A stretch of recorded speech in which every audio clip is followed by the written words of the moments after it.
East Asia's long history of conquest, occupation, and shifting spheres of influence has left bitter memories that continue to hinder rapprochement and prospects for cooperation. It appears that a more prosperous Asia may not necessarily be a more peaceful Asia.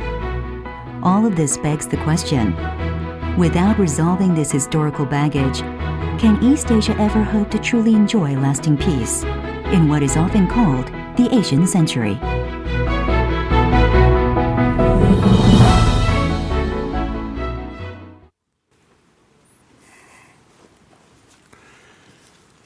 Well, here we are.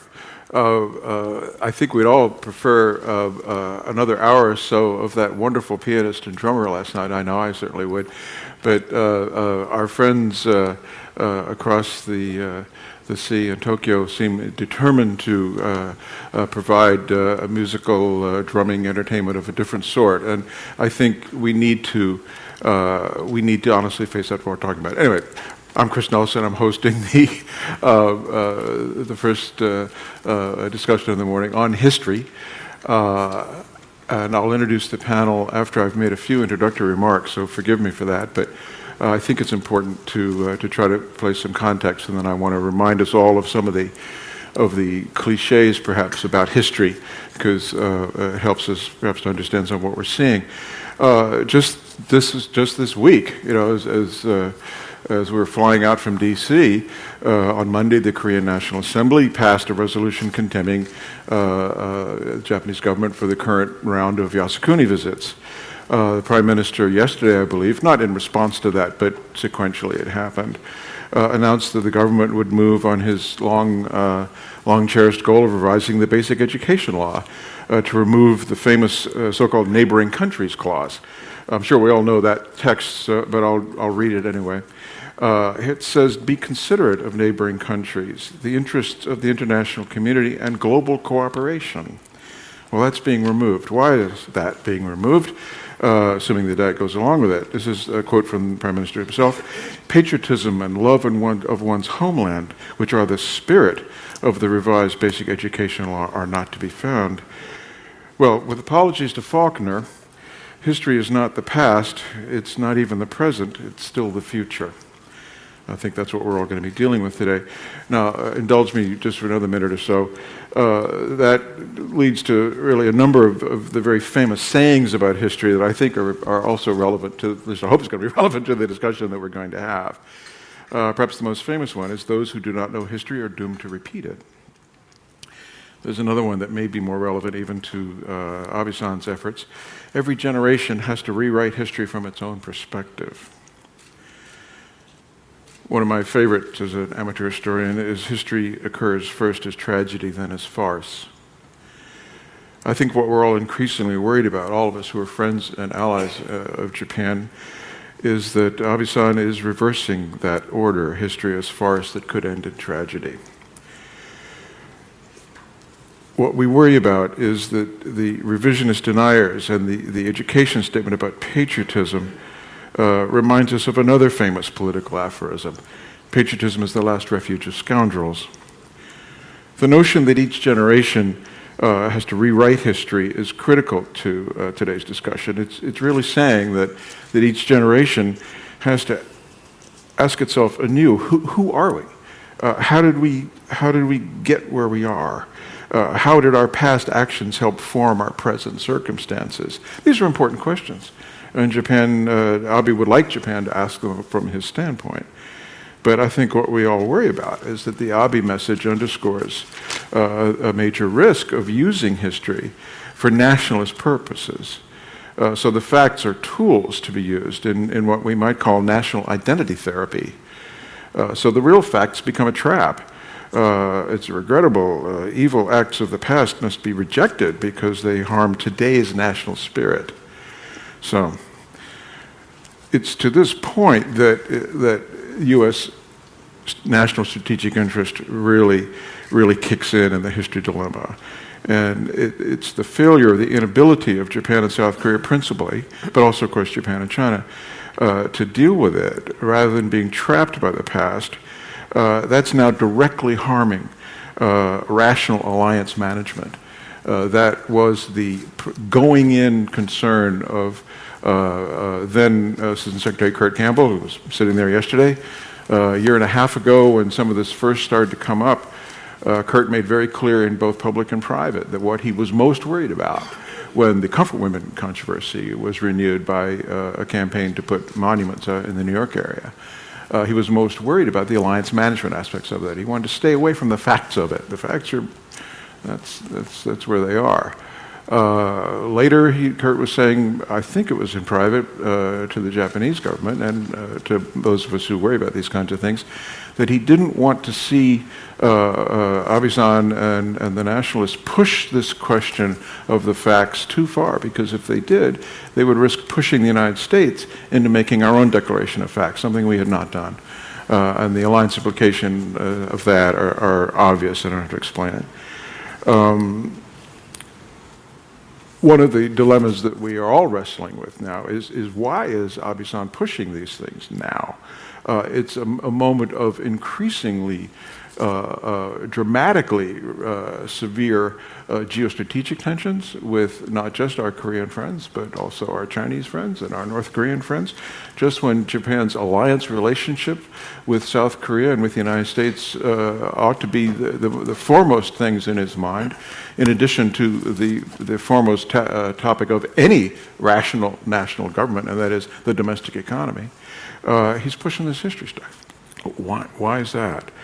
So one final aphorism, and then we'll get to what you came for. You all know the saying, my country, right or wrong? Everybody knows that one. You may not know the whole sentence. Most people don't. My country, right or wrong, when right to be kept right, when wrong to be put right. This helps us, I think, set the panel for today, what we're going to talk about. And with that, it's my pleasure to introduce our colleagues. First up, and speaking today, will be Dr. Bong Youngshik, who's going to give us the Korean standpoint on this. It's our host country, and let's face it, it's the Korea-Japan conundrum that's most bedeviling for us at the moment.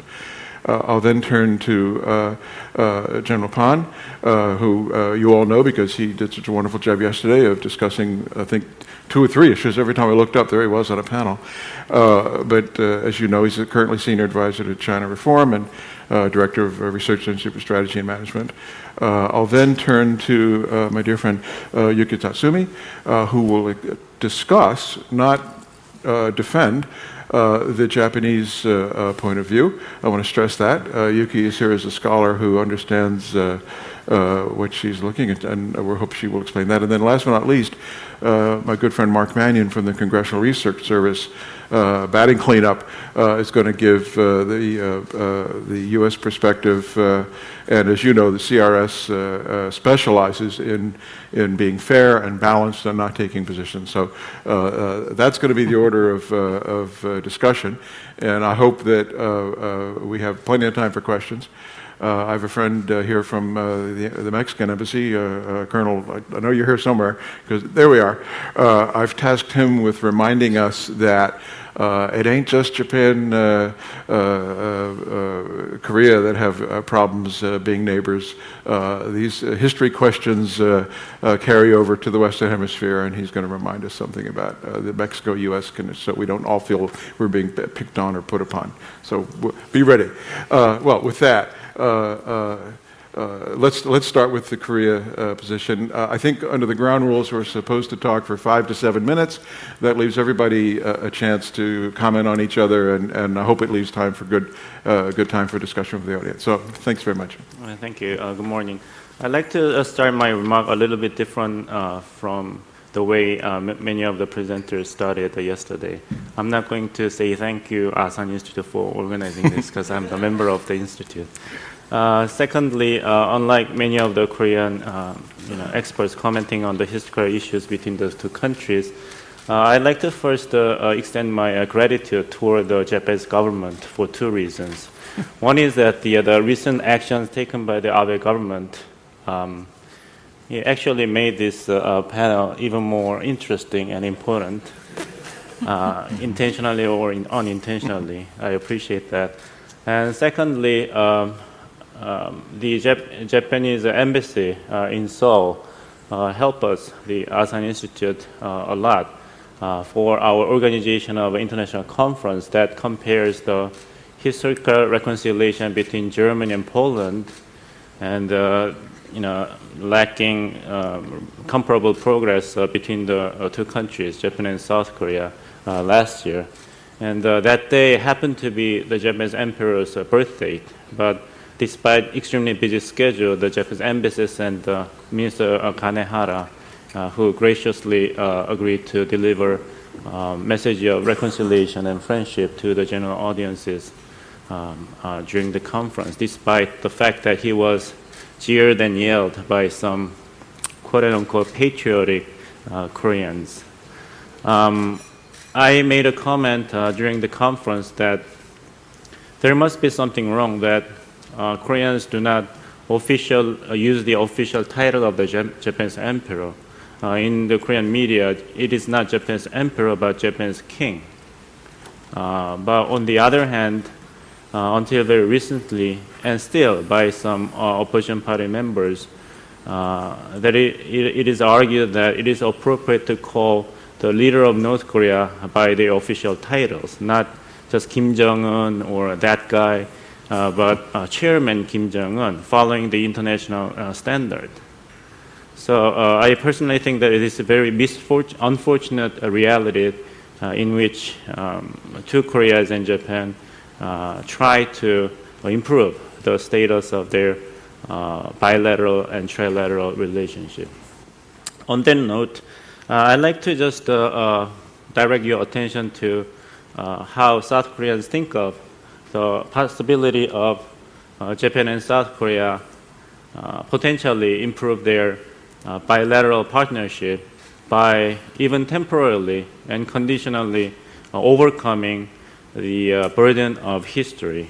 But unfortunately, very appropriate for the theme of this Asan Plenum of 2013, the prospect for brighter future between South Korea and Japan regarding historical reconciliation is not so bright. I'll give you 4 main reasons. One is that my main point is that it seems like it is impossible, at least in foreseeable future, for the Japanese authority to deliver a type of apology about the colonial past that would satisfy South Koreans. First, there is a tendency among South Koreans that the apology should be coming from the emperor of Japan, not from the prime minister.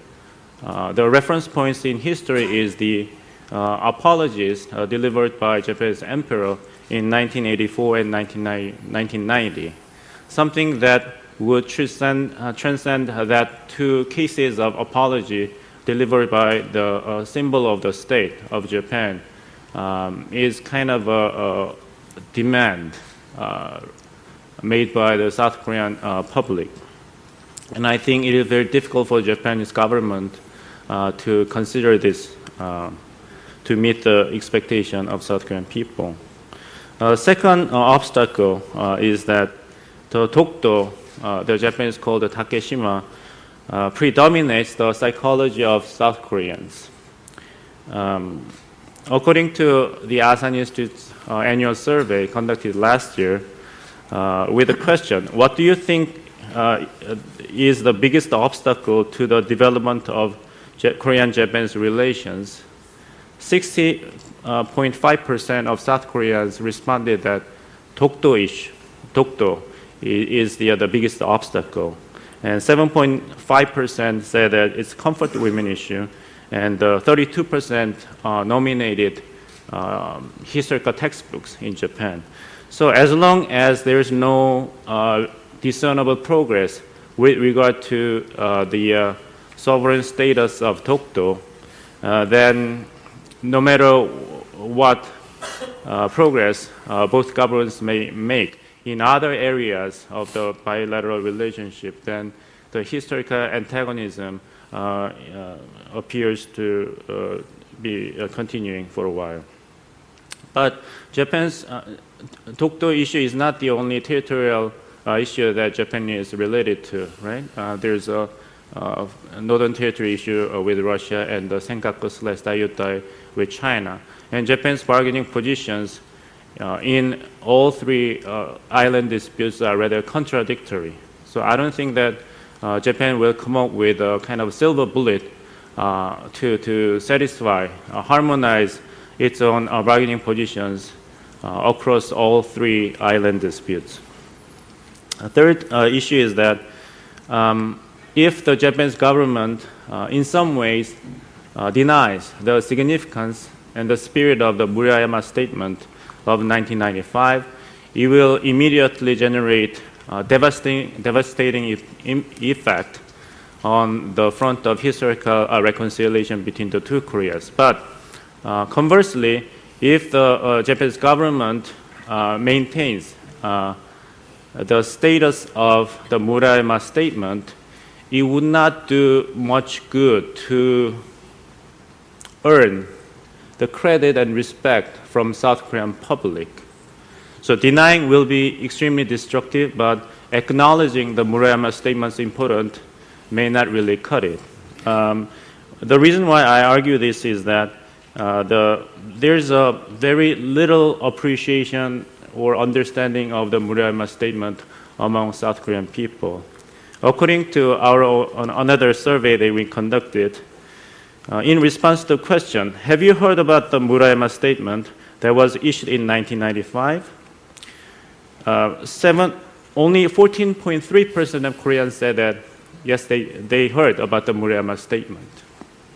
And the second question asked them if they had a correct understanding of the content of the Murayama Statement. The question asked them, the Murayama Statement is about fill in the blank.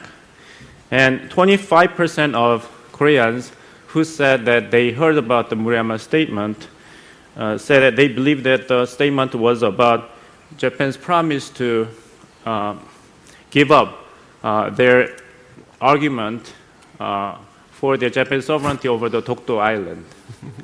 And another 10.2% said that the statement is about Japanese Prime Minister's promise not to visit the Yasukuni Shrine.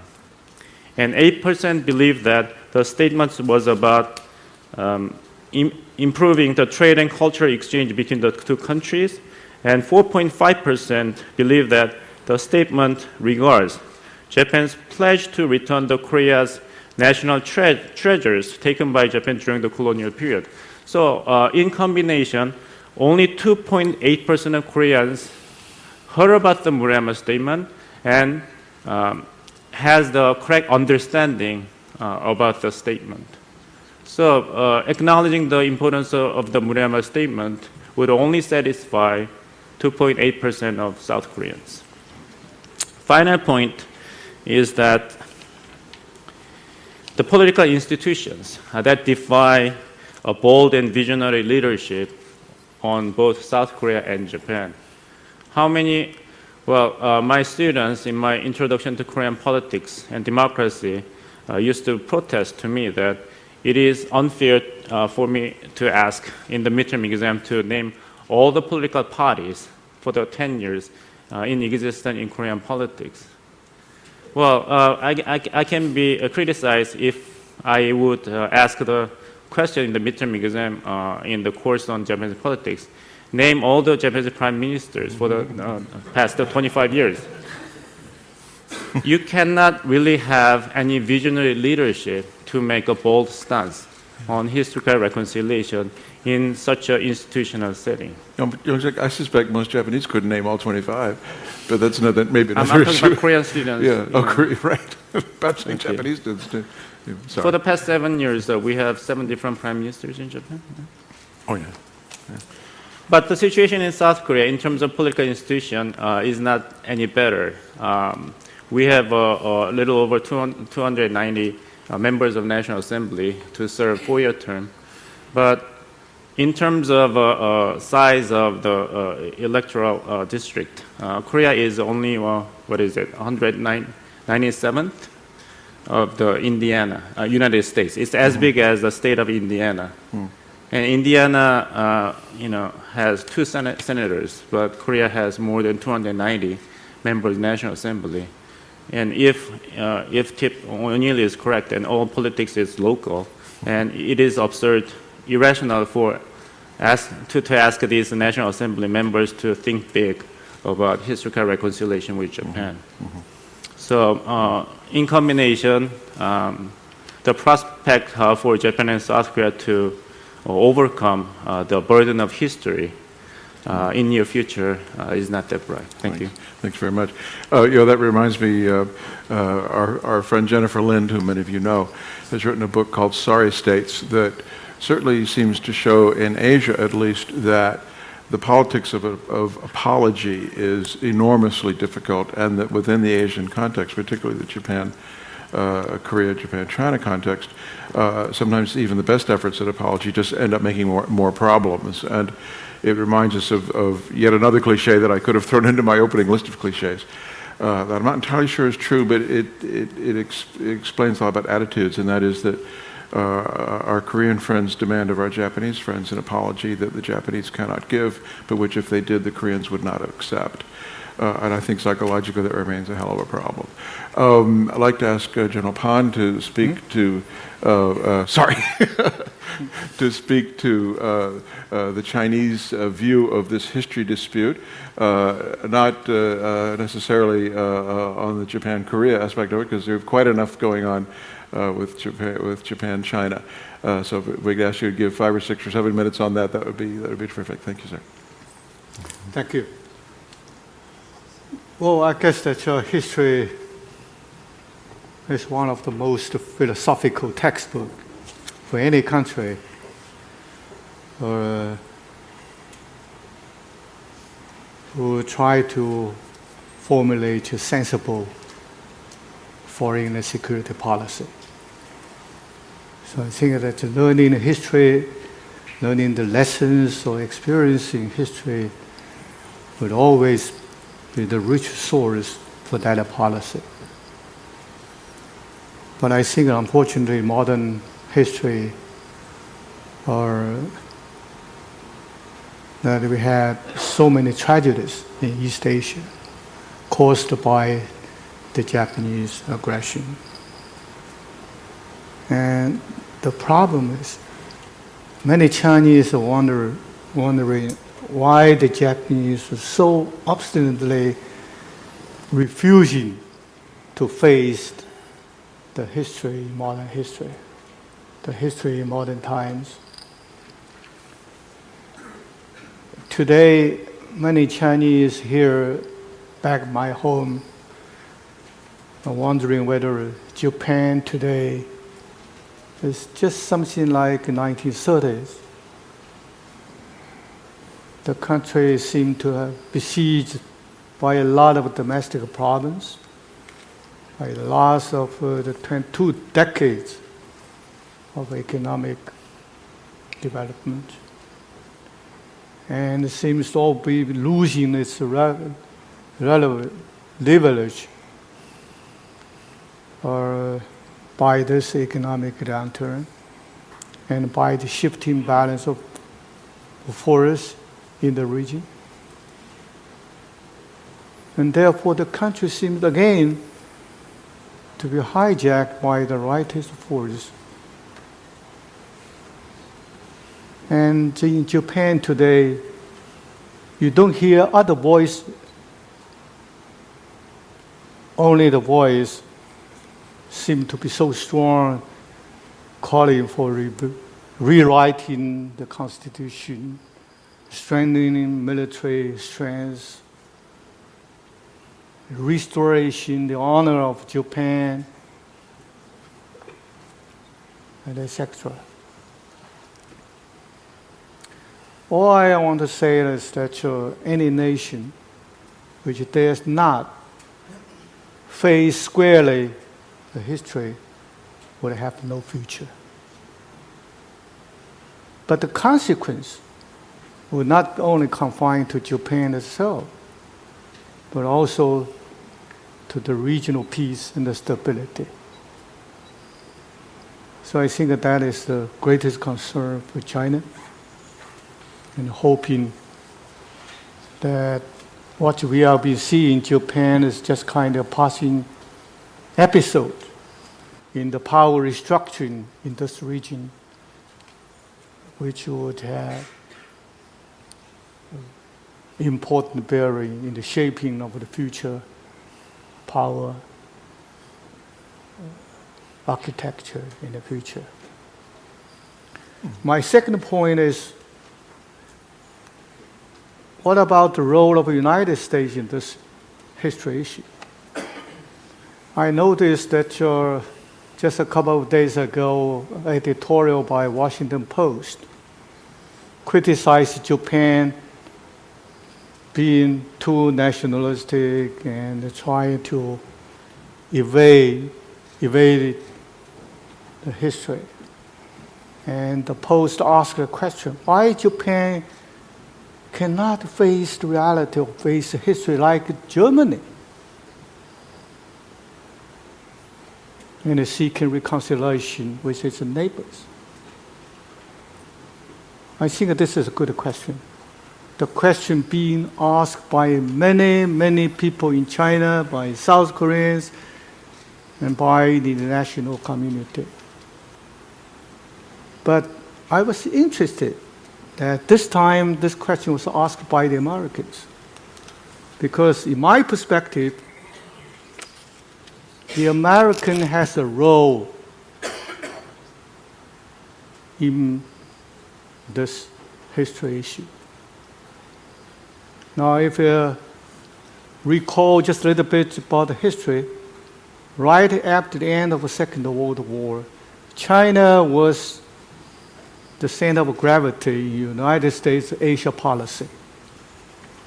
But the Civil War, which ended up in the communist history, a communist victory in 1949, and leading to the founding of the new republic, New People's Republic of China, there was a small rebalancing of the Asia policy of the United States, focusing on Japan as the center for United States policy in the Cold War years. And for that purpose, I think that the United States really played a role in rearming the Japanese.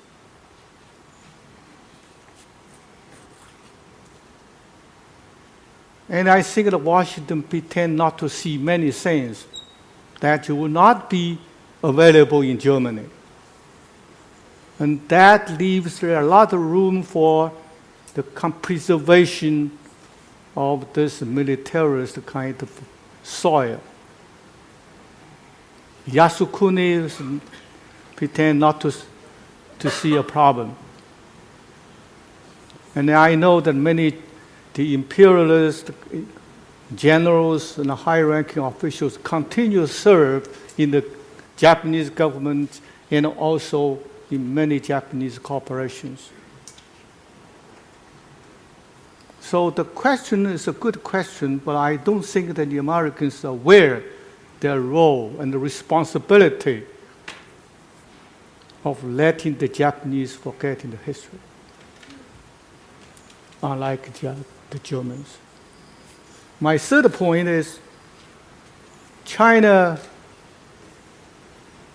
indeed call for the importance of correctly understanding history. But our position is we hope that any country should take history as a mirror, but not really want to perpetuate the hatred among nations. We hope that history should be a guide for any countries to take lessons and to pursue a relation aimed at fostering friendship and peace. Now, I just want to share with you just an inside story.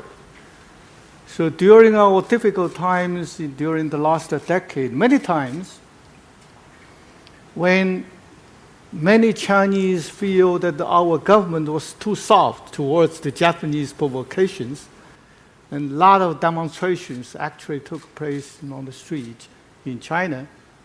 The Chinese government sent actually groups, you see, of retired senior diplomats and also retired generals like me going to our grassroots, to our units to explain why we must seek reconciliation with Japan. Because in our perspective, there will be no peace and stability to speak of without the reconciliation among the major players in East Asia, particularly among China, Japan, and South Korea. But of course, to seek reconciliation must be based on the correct recognition of lessons from history. I thank you. Thank you, General. You certainly remind us of an important point in this discussion, and that is the U.S. role immediately after World War II in helping Japan recover, but also in not pursuing what might be called something analogous to the German approach to introspection and dealing with it. Many of our friends, for example, somebody I'm sure you all know, Dan Snyder at the Shorenstein Center of Stanford, has written with his colleague Jiwook-shin a book on this, and I commend that to your attention. You also remind us, in a sense, Abe-san's contribution last week to this discussion, which we're not remembering, is he said really the whole notion of invasion is a matter of interpretation. I think we know pretty much how our Korean friends and our Chinese friends and our Filipino friends and our Southeast Asian friends are going to interpret what was taking place. But if any of you have ever been to the Yasukuni Shrine Museum, and I have many times in my interest as a military historian and military collector, a lot of it is straightforward honoring of the patriots who gave their lives for Japan, a perfectly honorable and important thing for any government to do to its people. But a lot of the narrative, certainly in English, is that the invasion of China in particular was a liberation, a part of the program of liberating East Asia and Southeast Asia from the white European imperialists. And things like what in China is known as the Rape of Nanjing, that was actually a peacekeeping operation. This kind of thing unfortunately keeps history alive as an emotional issue. With that, I'd like to ask Yuki Tatsumi to discuss her studies on the Japanese point of view. And I neglected to mention that Yuki is currently at the Stimson East Asia program with her colleague and friend Alan Romberg, sitting in the front row with good questions ready, I'm sure. Yuki previously worked at CSIS.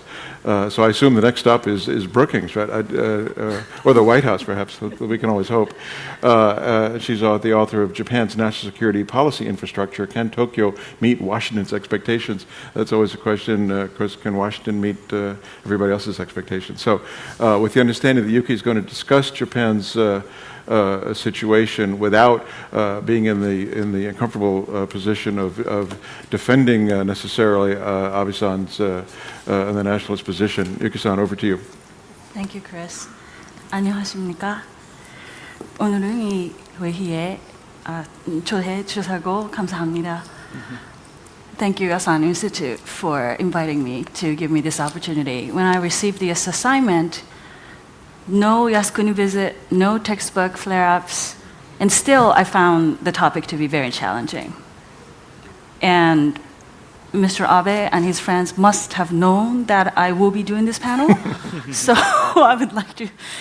I am very uncomfortable sitting here right now today. But today, rather than trying to explain or try to give you my best guess of why Mr. Abe and his colleagues are doing what they're doing and saying, let me actually use this opportunity as a Japanese also to think with you what's happening and why is this so difficult, and is there any way that we can improve things.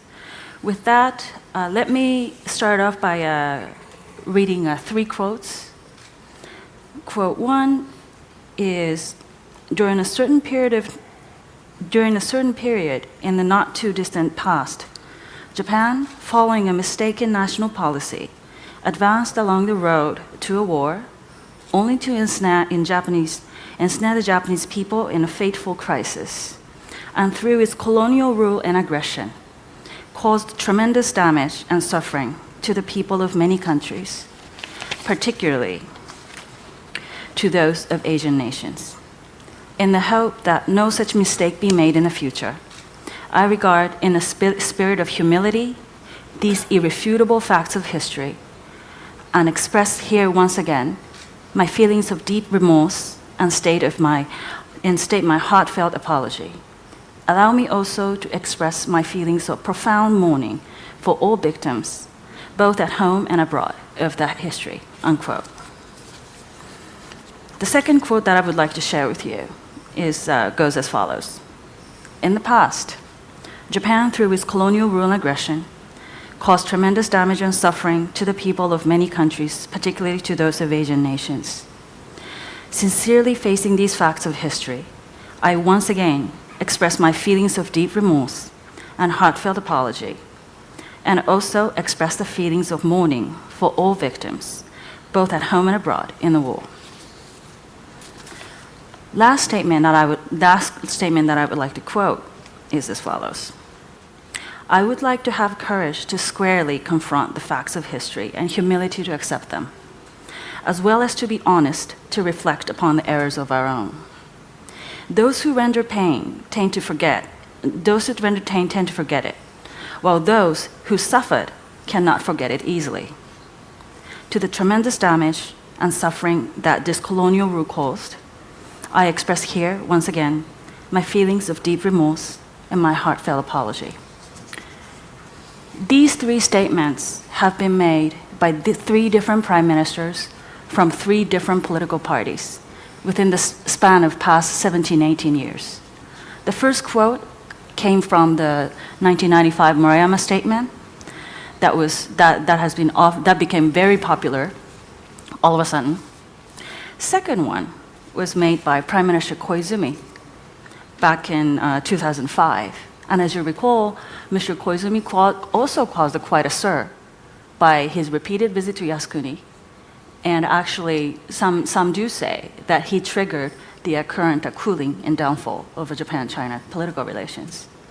And the third statement was only actually made 2 years ago, 2 or 3 years ago, by Prime Minister Khan. So this series of official statements is the demonstration of the Japanese government's official position of how the Japanese government views the history and how Japanese government decides to move forward. And I'll leave it to your judgment whether this sounds of enough an apology or not enough, and if so, what's make it enough apology. But at the same time, in today's Japan, as Chris pointed out, there seem to be something else moving. And here I have to say that I don't live in Japan. I live in Washington far too long. This year marks my 20 years. So here my perspective have probably become a little bit more like American. But I still do get into a very heated debate with my American colleagues when he or she tells me, well, you guys didn't admit what you guys did during the war. So I come from this half and a half place. And because this is so recent and this just sounds so poisonous, let me just focus on the recent development that was triggered by Yasukuni visits by a couple of Japanese cabinet members, including Minister Aso, who ironically was the special envoy that came to Korea to attend President Park's inauguration. This issue, I do think that whenever this issue resurfaces itself, it does have an effect on Japan's national interest because it does constrain what Japan wants to do and what Japan tries to achieve in its security policy and foreign policy goals. But just looking over what has been said and reported from Japanese media. There are some that says they are not visiting Yasukuni. They are not glorifying war criminals. They argue that they should be allowed a freedom of Mon, who lost their lives during the war. However, to those statements, I do like to give this refute. Think about what Yasukuni stands for. Yes, it is a religious institute, but it was established with a political purpose back then to deify imperial family and it as a national deity. So it is, while in a religious sense, it may be not possible to differentiate who gets shrined and who doesn't get shrined. Because of that history of that particular institution, going there does send a certain message to US, not only to Korea and China, but then also to the United States. And some people argue Yasukuni is just like Arlington National Cemetery. There, Union soldiers and Confederate soldiers are buried together. Presidents go there and take a wreath, dedicate a wreath, and no problem. Well, there is a problem. Those soldiers who were buried there, losing their life, sacrificing themselves for the war, they did not go to the war by saying, "See you in Arlington National Cemetery." Whereas pre-war times, Japanese soldiers did go to the war, saying, "See you in Yasukuni." So two institutions are very different, and it is a bad analogy to draw. And also, for those who insist that they are honoring dead by going to Yasukuni, but not to glorify the history, I would like to ask them, why not visit Chidori-ga-Fuchi? For those of you who have come to Japan often, Chidori-ga-Fuchi is not too far from Yasukuni Shrine. It is a secular national area that's set up in 1959 to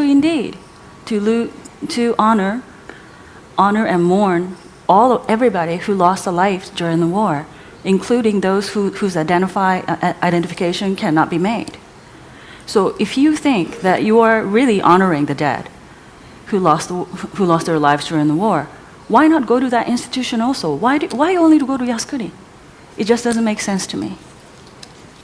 So here are the questions that I have for those who rationalize, shall I say, their visit to Yasukuni. But even to that, even giving, okay, I understand your rationalization, I still have a question. What does Japan lose and what does Japan gain by your visits to Yasukuni? It's obvious that Japan gains very little for those who's in public office visits Yasukuni. On the other hand, Japan loses hugely by those visits every time. It nullifies, practically, the past government's official apology, including those three that I just quoted to you. And as a result, it does continue to constrain Japan's security policy in the region. And in the current context, frankly, I do think that it does complicate Japan's relationship with the United States. Last thing United States wants is for Japan to continue to have problem with its neighbors. It does affect United States' fundamental interest in the Asia-Pacific region. And also for Japan, it does complicate the working level effort to stabilize the relationship between Japan and China over Senkaku Daiotai issue by trying to create some kind of crisis management mechanism, or try to stabilize Japan-Korea relations by try to move the ball a little bit on a working level to see what they can do for the trilateral U.S.-Japan-Korea Security Cooperation looking at North Korea's threat. So I really don't know what does Japan, I do think that Japan loses hugely for all this. But what I do think is more concerning is that here, I might sound a little bit self-contradictory, but please bear with me. For one, I consider my foreign policy and security outlook to be rather on the conservative side in the Japanese national discourse. I do support a little bit more robust self-defense force role in the region. And I do think there is a line that Japan just cannot compromise when it comes to sovereignty issues. I also do think that Japanese people must be allowed a little bit more freedom in terms of how they mourn the loss and remember the war. But even for someone like me, what's going on in Japan right now, I just don't have a whole lot of sympathy. But at the same time, I just refer to my frequent argument that I get into with my American colleagues when they say, "You guys don't admit the war." I ask them, who are you talking about when you say you? Are you talking about me personally? Are you talking about Japanese public? Are you talking about a couple of Japanese politicians who we so do not sympathize? But that is a feeling that ordinary Japanese who gets exposed to this issue feels and sees every day these days. And the more you get panned that way, you feel resentful. And resentful based on those never really lead to anything positive. So like I said in the beginning, I don't really have a silver bullet resolution or offerings or suggestions in terms of how to make things better. Listening to General Pan and my Korean colleague only reminds me how difficult it will be. But I just do like to ask for those who for those who are in public office, who does continue to go to Yasukuni Shrine and who does make statements that could be interpreted as they're denying the war, they're denying Japan's wartime atrocities. I do like to ask, what are you trying to achieve? Do you think that going to Yasukuni and making those statements makes you more patriotic than the rest of us? Do you think that will make you more bigger strategic thinker than the rest of us? I just cannot agree to that. So with that very gloomy outlook, I will pass it back to you. Thank you, Kasan. You did just exactly what I was hoping you would do. I've discussed these issues because of my own interest in military history and my involvement with Japan on a professional basis for close to 40 years. And with the exception of my Japanese friends who are sincerely conservative nationalists in the sense that Abe-san sees himself, I don't know any Japanese who are living in a world of denial that seems to be the case with the Prime Minister. Most Japanese have never been to Yasukuni, would consider going to Yasukuni, and we do tend to forget that. I think Yuki-san raises a really important point that I thought about putting in my intro and said, no, we'll see how the discussion goes. And that is that, and I'm being guilty of it today, we're all just piling on the Japanese at the moment. We're piling on Japan because we're worried about Abe-san and we're worried about the implications of the alliance. Well, at a certain point, the average Japanese person is going to be like the average Korean person or the average Chinese person or the average American person. When foreigners are pounding on your government, you sort of feel like they're pounding on you. So even if you do kind of agree with the criticisms, you begin to feel, oh, wait a minute. And you get back to that question that I raised a minute ago and Yuki-san raised. It doesn't matter what the apologies have been, and those apologies that she read are enormously eloquent and obviously heartfelt. The average Japanese person, they probably remember at least some of that, and they go, well, what the hell do we have to do?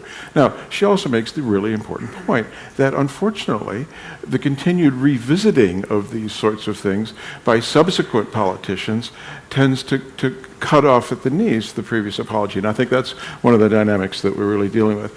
Last but not least, I really appreciate her reminding us that there is a civilian non-secular alternative to Yasukuni. It begins with a C, and it's the longest Japanese word I've ever seen. It's like a German word. It goes on about this long, and for some reason I can't remember it. But say it again. Chidorigafuchi. Thank you. You're welcome. One of the questions that I'd like to hear discussed, if not today, at least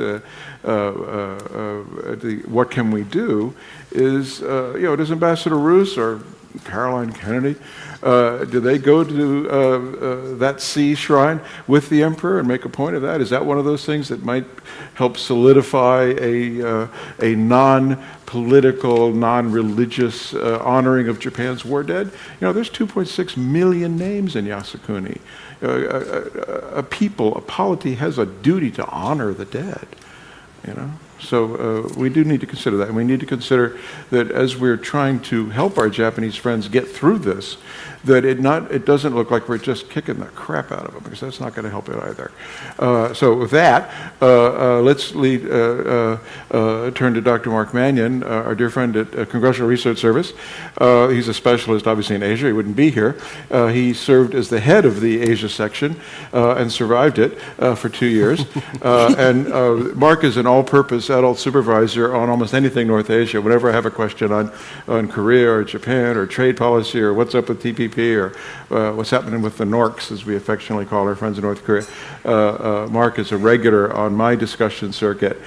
So his job is to talk to you about how he's seeing as an analyst on behalf of, not a spokesman for, Congress. So take it away, Mark.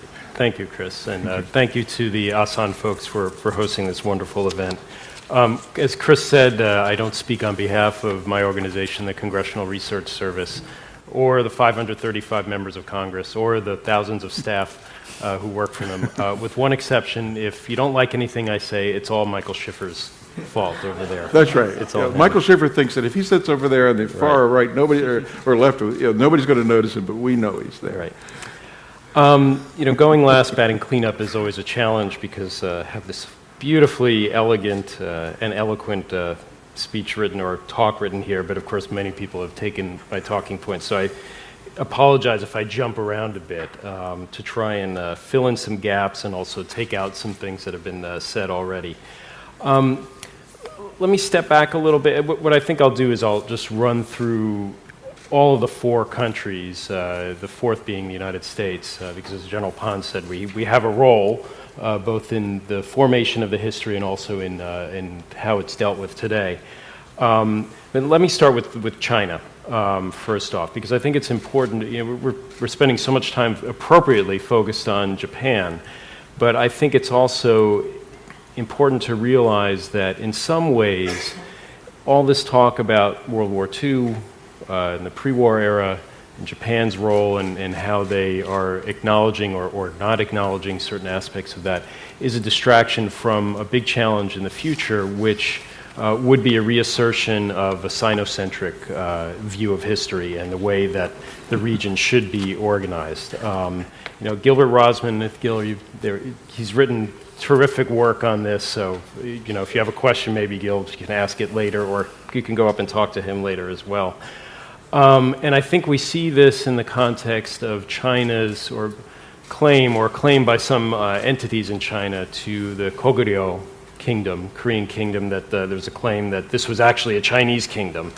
And this is part of a broader project that's been going on in China, which is to look at China's borders throughout history. And there are a lot of questions that could be raised because of that. And it certainly raises questions about what China's position will be on the future reunification of the Korean Peninsula.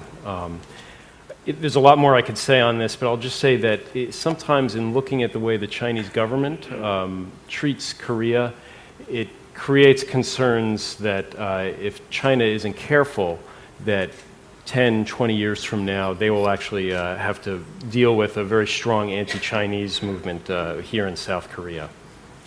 But let me move on to the main topic of the day, which is Japan. I was going to say a lot about the U.S. role in the history, but I think, General Pond, you've very articulately sort of explained that. Yes, clearly we've had a role. In fact, I could even go on and talk about the Taft-Katsura Agreement, which which of course most Koreans know about, even if very few Americans do. I will say that to correct you, I think the U.S. is watching Japan and has been watching Japan for quite some time. Having said that, we're also watching for how other countries are treating Japan and for any attempts by other countries, and again, here I shine the spotlight particularly on the Chinese government, for opportunistically using the history issue to their advantage and really acting in a disproportionate manner to the Japanese abuses or denying. Members of Congress are watching particularly carefully, or some members are. This is for two reasons. One is that the history issues, the reason why we're all here is because this is important for U.S. interests and for the interests of all the players in the room. I'm sorry, in the region. It's important for the Senkaku's issue, the Diaoyutai issue. Most importantly, there are opportunity costs because it's preventing regional players from getting together, particularly Japan and South Korea. And it's also important because, as I mentioned before, of the U.S. shared history in all of these events. I will say that two things about Congress's role. One, to show that Congress has been watching. Back in 2007, as many of you may remember, when the comfort women issue flared up again, members of Congress introduced and then the House passed a resolution condemning certain actions by the then Abe government.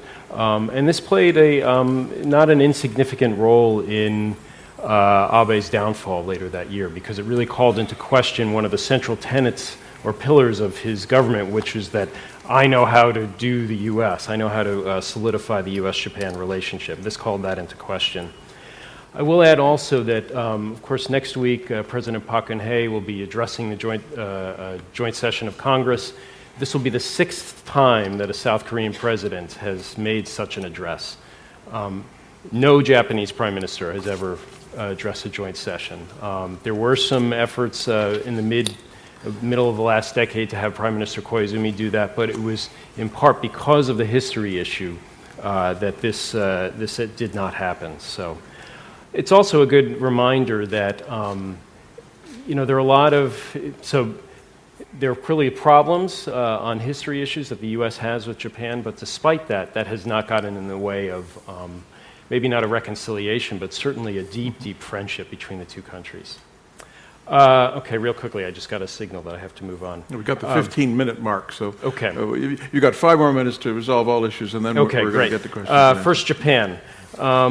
Personally, I'm of two minds here. Japan's moves, or the Japanese government's and conservatives' moves to downplay, if not deny, Imperial Japan's aggression are upsetting, depressing. I think my co-panelists have talked a lot about that, about the details of that, so I'll put those aside, except to say that it's really bewildering Japan's inability to find alternatives, as Yuki mentioned, alternatives to Yasukuni, an inability to find to resolve some very resolvable issues, such as with the northern territories with Russia, although maybe there was a glimmer of hope just the last couple of days with that. And it really does not speak very well to Japanese diplomacy or Japanese politics that they haven't been able to find some better way to deal with some of these issues. Having said that, though, I think many, if not most, analysts who follow these issues in the U.S., while they find the downplaying of history and the denying of history upsetting on many, many levels, they don't find it threatening. In other words, they don't see it as a threat to the U.S. or really to the region per se. And again, as I mentioned before, many see actors here in South Korea as well as China as opportunistically taking advantage of what Japan is doing. Okay. Let me, rather than dwelling on that, let me turn to South Korea a little bit. For those who are sort of wringing their hands or criticizing Abe, I think they should remember, particularly in South Korea and Japan, they should remember that South Korea and China's actions last year played a direct role in Abe's return to power, at least return to the presidency of the LDP, which then led to his victory last December. President Lee Myung-bak's visit to Dokdo Takashima, then his comments about the emperor, and then most importantly, the flare-up of the Senkaku's issue really provided the groundswell that laid the basis for Abe's victory. In South Korea, you know, while the primary responsibility for reconciliation, of course, goes with the aggressor, it's also true that you can't have reconciliation without a partner. And I think many Japanese feel, rightly or wrongly, that they don't have a partner here in South Korea who they can deal with. And I think Dr. Bong sort of referred to this a little bit, that there's a seeming inability to appreciate or recognize what Japan has done. Instead, there's a constant emphasis on what Japan has not done. And so the phenomenon is that Japan, while it maybe hasn't reached out its hand fully, maybe just halfway, is that there's a feeling like they're reaching out the hand halfway and then it's slapped aside. I'm thinking in particular of things like the Asian Women's Fund to deal with the comfort women issue.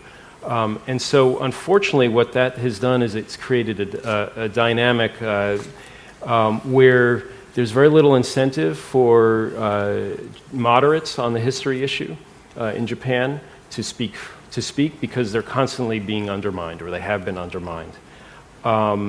And you know, in talking to Japanese about this, they feel like what the real goal is not necessarily reconciliation, but humiliating Japan. So it's humiliation or abdication. And unfortunately, this means that Japanese really feel like there's nothing that they could do, as Yuki said, as I believe you said, there's nothing that they could do to improve the situation. In fact, if they do try to do anything, it has a political cost at home. So, shigata ga nai, we can't be helped. We're just going to do what we're going to do and disregard South Korea's opposition, let alone China's opposition. I think Park Geun-hye's response to the Yasukuni visits this past month, because we are in May, right? Yeah. So last month are very instructive in that she obviously is critical, but she's not dwelling on the issue yet. But yet she reminds Japan of the opportunity costs of what they are doing, and so perhaps this proposal that she has of a Seoul process in Northeast Asia peace and reconciliation process will provide some forum to resolve the issue. A couple final points, if I have time. First of all, Dokdo. I wasn't going to say anything about Dokdo, but I think, Dr. Bong, you raised some terrific points on that. South Koreans clearly see Dokdo as a historical issue. In contrast to Americans and certainly to Japanese who see it as purely a territorial issue. I get the sense that many South Koreans want the U.S. to choose sides on this issue, and I would just say that would be a huge, huge mistake. It would be testing the U.S.-South Korea alliance, or making it a test. Like, if you don't support us on Dokdo, then you obviously are not a good ally to us, the South Koreans. We will fail that test. Okay, there's no way that we're going to take sides. So I would just add that note of caution there. And then finally, I would say that one of the questions that we haven't really addressed directly that we were charged to is to look at the European model, and obviously Germany is the case, the model that jumps out at you in Japan's case. Why can't Japan be more like Germany? And I will say that, yes, I sympathize with that, and I fully agree on some level, but I'll also say that Germany is unfortunately unique in the way it's handled its history problems. And there are a lot of other models that are out there. For example, the way Turkey deals with its history issues with the Armenians, which is to not only deny it, but to repress people who try and raise the issue inside Turkey. And so if you look at Germany, Japan doesn't look so good. If you look at other countries like Turkey, Japan looks a lot better. So the reality is that Japan is going to probably always be somewhere in the middle of that continuum. So we're not going to have a full reconciliation, perhaps, unlike France and Germany or Poland and Germany, but it will be somewhere in between the two poles. Great, Mark. You did great. You did exactly what I wanted you to do, and raised the points that I was really hoping to hear from you. And you lead really to, in some ways, not the major question necessarily for everybody in the room, but it's certainly a major question, and that is, what is the U.S. role here? Do we, at the moment, we're all, in a sense, reacting to what we see as the root source of the problem, which is Abe-san's aggressive statement of his personal views, sincerely held, which in some ways makes them more dangerous. If he was just Putin, we could probably deal with it. Say we have a friend in the audience from Mexico, Colonel, and you promised to give us a minute or so on perhaps a very analogous situation. The United States is, for those of you who don't know, invaded Mexico, stole about half the country quite cheerfully, and we've managed to rationalize that in our history books quite cheerfully, and yet somehow the relationship has endured. I don't want to steal your punchline, but there's a famous saying in Mexico, pity poor Mexico, so far from God, but so close to the United States. I have a feeling there's some relevance to the Japan, Korea, Japan, China situation here. But Colonel, give us a second on... Thank you. Thank you very much. I'm Lieutenant Colonel Canarambia from Mexico. And I want to say that I see three ancient, worthy cultures that by itself or by themselves can exist and have their own history. I also see three countries that have spent their whole history together, and they are probably going to be together for the rest of their lives. Because you can change the place of South Korea, or you can change the ubication of Japan.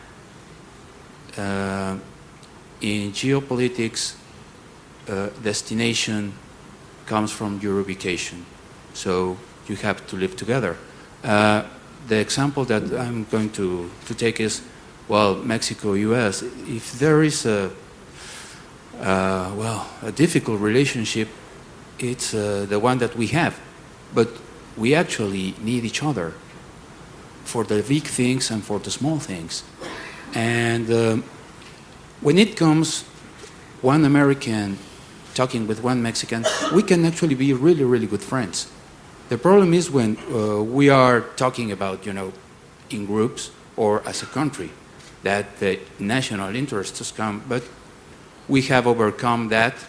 The test of history has already been passed. And I do have a question. I have a question for Dr. Kang. Sir, don't you think that South Korea has received more benefits from this policy of competing and, well, I don't want to use the word hating, but remembering all these awful things from Japan? Because I see, or I have seen in the small time that I have been living here, that this is like a power that motivates your country to do things better and better. And in the recent Olympic Games, well, South Korea ended 4th in the medal position. I mean, just behind the US, Russia, China, oh my God, and South Korea. Such a small in population country that is actually pulling themselves to compete with the biggest ones. I think you have also obtained a lot of good things from this from this difficult relationship. Thank you so much, Colonel. No, thank you very much. That's an important question, and I'd like to hear an answer to it. But I'd like to hear from the panel in the few minutes we've got. The 5 minutes plus we're going to steal a couple of minutes from coffee time to the question that I'm posing. And thanks, Colonel, again. What is the appropriate U.S. role in this current escalating controversy and we've all talked about what our interests are, but we haven't talked about what the U.S. can or should, if anything, try to do about it. With that, is there a Korean's perspective on what you'd like to see the U.S. do that we haven't done? And then we'll just move on down the line. Thanks. Okay, I'd like to make 3 points. I don't think the expectation or hope that the U.S. would more explicitly side with the South Korea position regarding Dokdo and comfort women is still there, but it wouldn't be translated into actual foreign policy because there is a substantial understanding in South Korean government, bipartisan understanding that it'll be extremely difficult, bordering impossible for the U.S. to take side on these historical issues. I think South Korea is carefully watching that Japanese leadership continuously ignoring the reverberation of these historical issues between Japan and Asian countries in the context of U.S. domestic politics. The very reason why the House of Representatives in 2007 passed the resolution 121 was that comfort women issue was framed as a violation of women's basic human rights. Likewise, the Abe's comment that the definition of aggression is debatable. Then what about the Pacific War? Who was the aggressor? It goes into the heart of the U.S. Americans' understanding of history. So I don't think there will be any artificial, quote-unquote, effort by the South Koreans to, induce the United States government and its public to be on the side of South Korea, which is not necessary. In response to your point, then there have been any benefits of difficulties created by Japan during the colonial period and afterwards. Benefits. Listening to your question, I remind me of the acceptance speech made by Italian director and actor Antonio Benigni for his film Life is Beautiful in the Oscar ceremony. And he was thanking his father for his success as a filmmaker. And thank you, Father, you gave me a present, which is poverty. So it's a very controversial issue, even amongst the South Korean scholars, to assess the legacy of Japan's colonial occupation for today's Korea. But I agree with you that there is always inherent danger for South Korean political leaders to try to capitalize on these historical issues and unfortunate past for maximizing interest for the regime as opposed to enhancing national interest. Going back to your comments that it depends on the question what kind of country South Korea wants to become and whether the priority lies in advancing national interest per se or interest of the leadership. Thanks. I think that absolutely underscores the American take on it, I think, that we're hoping, praying, as appropriate, of course, that all of our friends and allies will be able to put the larger national interests, the alliance interests, the common interests ahead of the very real, but by definition more narrow, more parochial interests. I'd like to ask General Pan something specific in the Dayu-Tai Senkaku's dispute. And I'll ask the same question that I asked in a sense of Korea. Is there something that your government would like the U.S. to do or say in this situation? Or are there things we have said that you don't like? Obviously, this is the brief version. What do you want us to do, or what do you want us to stop doing on the Senkakus? 60 seconds. In 62 seconds. Well, I think the Chinese have no illusion. I'm sorry, no Illusion illusion. Thank you.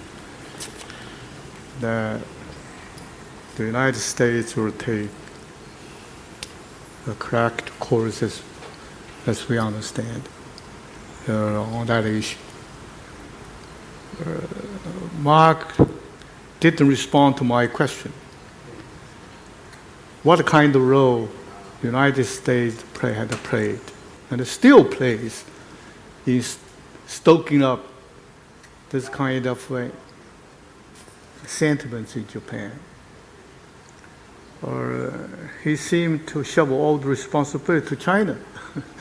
China seems to be also the source of Japan's turning right.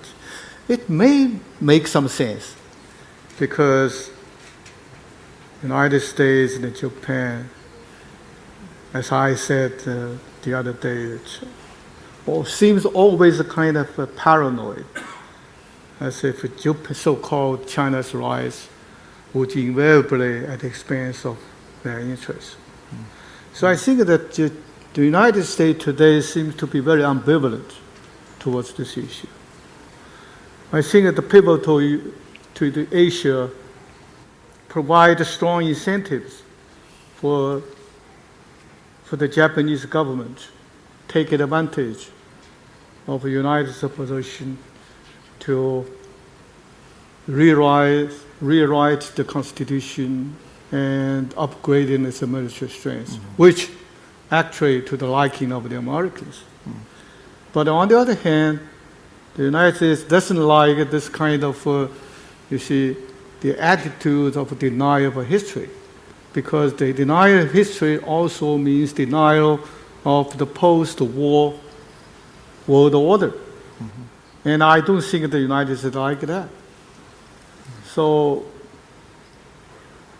unless I think that the U.S. is more sensitive about the feelings of the Japanese neighbors towards that issue, unless the United States is more sensitive about the problems or consequences of the pivotal to the United States course, I don't think the United States could do anything very helpful in that regard. Thank you. I think we could spend the next 2 hours on the question of whether it's the U.S. that's been stoking up Japan. I suspect if you asked Hillary Clinton why she gave the speech that she gave at the Hanoi ARF in 2010, the notion that the problems in the South China Sea didn't exist until that would be laughed out of court. But that's something else we're talking about. We are now into overtime, and I'm going to get in trouble with the host, but you know what? We need to spend at least 1 more minute, so I'm sorry I'm cutting into your coffee time. Mark, is there something that the Obama administration should have said or done or should be saying or doing overtly that we've not heard yet from your standpoint? Well, let's just say that I think the U.S. has played a role in the past, and this is ongoing in terms of conveying messages to Japan about what the U.S. would and would not like to see.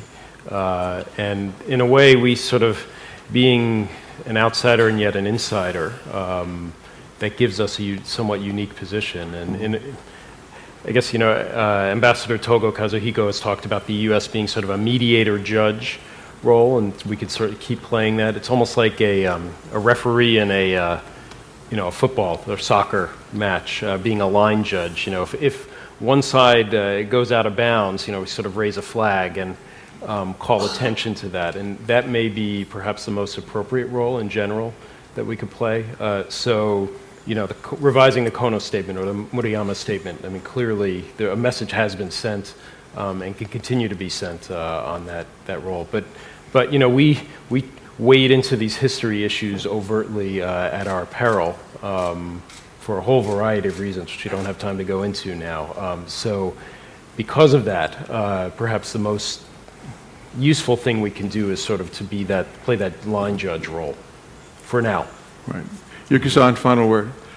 I would say for U.S. role, I think what Mark just described is very close to what I was going to say. That Dr. Khan at yesterday's last plenary talked about not overcome but manage, and then I think that's where U.S. role comes in, is to help this issue to be managed, so that it doesn't go out of bounds, in Mark's words. Well, maybe that's the best we can do to head off disorder. Thanks so much for your patience. Let's give our panel a round of applause. They did a great job. Thank you.